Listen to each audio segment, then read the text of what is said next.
Hi guys! Tara gawa tayo ng pininyahang manok. Naalala ko nung nasa Japan pa ako, ito yung madalas kong niluluto, pang isang linggong ulam. So, ang kailangan lang natin ay pineapple chunks, patis, gatas, sibuyas, carrots, bawang at kamatis. Ibabad mo na ang manok sa sabaw ng pineapple. Tapos, prinito ko lang to hanggang sa mag-brown-brown na siya.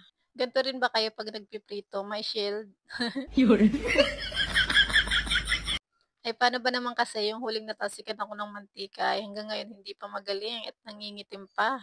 Diyos ko day, paano na ang skin ko? Charing! Pagkatapos ng manok ay pinirito ko na rin tong carrots. O di ba maksaya sa mantika. Charis. Same pan, isang kutsa na mga lamasday. Inuna ko nga ring sibuyas. Tapos, asunod ko na ring kamatis at bawang.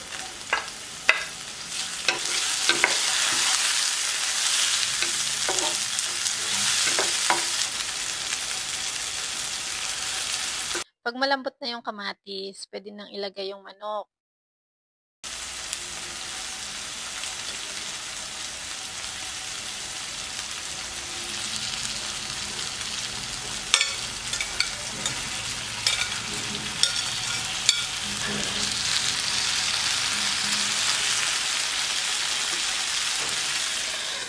Takpan at pag-iga na ng konti, tsaka naman ilagay yung sabaw ng pineapple. Simmer lang natin ng mga 1 minute, then add water.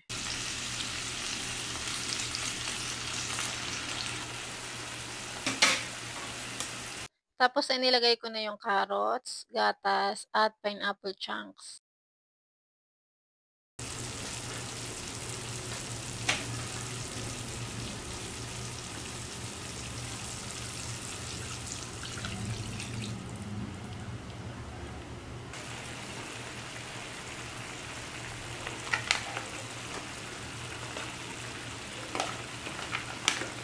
At nung medyo malambot na yung karne, tsaka ko siya tinimplahan ng patis, salt and pepper. Haluin ng may pagmamahal, Jai.